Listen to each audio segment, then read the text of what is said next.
I cut a cover, and I made this out of a file folder. I needed it longer than 11 inches, so I couldn't do, I just couldn't do it out of a regular piece of 8.5 by 11 cardstock. You could also use just regular 12 by 12 cardstock if you have that, or anything that's long enough, even piece together something. So again, what I did for the measurements is I did a 2.5 inch spine right here, and each side is 4 3/4. So 4 3/4, 4 3/4, and 2.5 inches. And then what I did is I just scored, these were marks from the file folder, it just came like that. But I scored 2.5 inches in the middle, so those 2 score marks I made, and this is where the front and back cover are. So what I did is I just designed a cover with the Victorian Christmas Kit digitally. And again, because it wasn't long enough, I did the front cover and the spine and just a little overhang here. And then I did the back cover separately. So I'm just going to glue all this together now because it's a little bit easier to do that before we attach the spine. So I'm just going to do that now. I guess I'll do that on camera just to show you how I do it. Hopefully I can do that fairly quickly. So I'm just going to use a glue stick for the middle. This is actually, I didn't used to use glue sticks, but glue sticks can be very handy. This is Elmer's Extreme, and it seems to stick pretty well. And then I take my tacky glue and I'll just go around 4 edges here because I want those to really seal well. I don't want them to come up at all.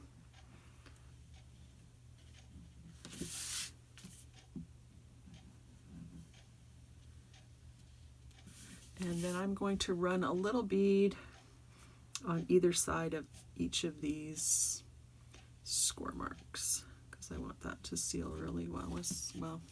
And I'm probably going to get a little bit of seepage because I did big, huge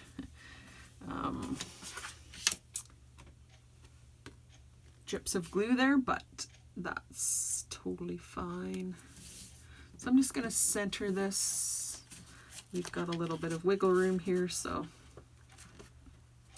I want the creases to line up. I want the overhang to be about the same everywhere. Where's my crease up here? So if you ink the creases ahead of time, it's a little bit easier to see them as well. Okay, so I think that's pretty good. So just make sure you, I usually take my bone folder and just kind of run it over and make sure everything is nice and flat and sealed down.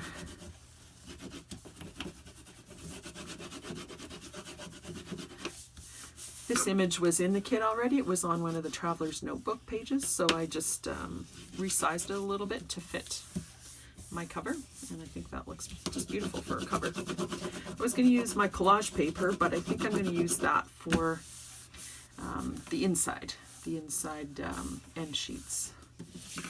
So I'll show you that in a few minutes. So I just get that nice and pressed down, and I think that's nice. And then we'll do our back cover, and that should just fit nicely right there. And I think now that I'm looking at that, I'm going to just ink this side a little bit because that will show. And it's just a little bit easier before you get everything put together. All right. And I did ink around the edges of these as well.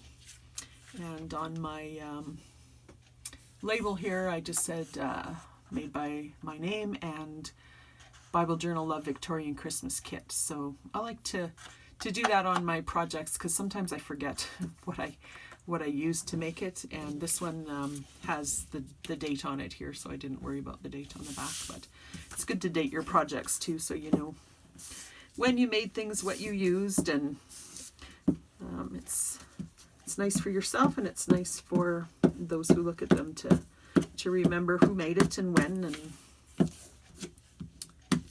all right, and then again I'll take my tacky glue. I just am using this Elmer's Glue All bottle, but it actually is Aleene's Tacky Glue, thinned with a little bit of Elmer's Glue All. So that's what I have in here. Probably didn't have to add that glue at the back there in the middle, but I did. Okay, get this right side up, line it up again.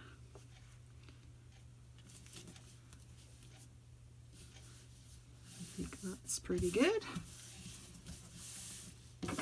So again, I'll just add that, make sure all the glue is spread out nicely. A little bit of glue sticking out there. Probably should have used a different sheet of paper for this, but that's okay because I'm going to be using that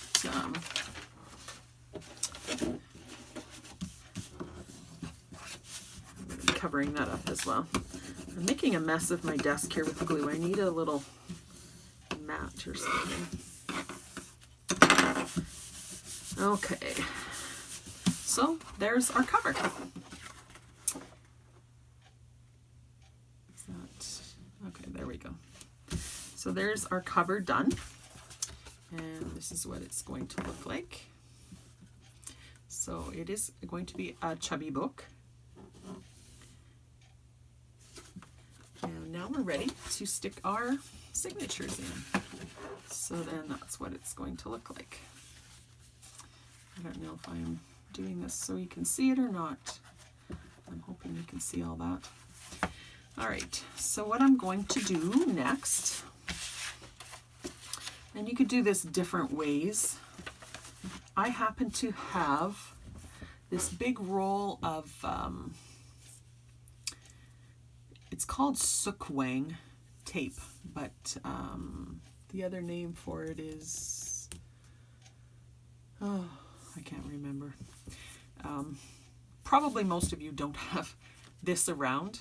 I bought this years and years ago when I was making lots of scrapbooks and journals and things like that, and it lasts forever because you just use a little bit. It's very expensive to buy initially, but you could also just put a thick layer of glue there.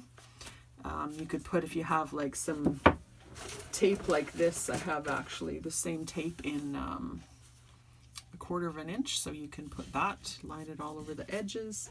You probably want to have something covering your strings, because that will reinforce that part, so that, because it's got such a thick spine, you want to really reinforce it. So I'm just going to cut a strip of this and just adhere that on really good with my bone folder.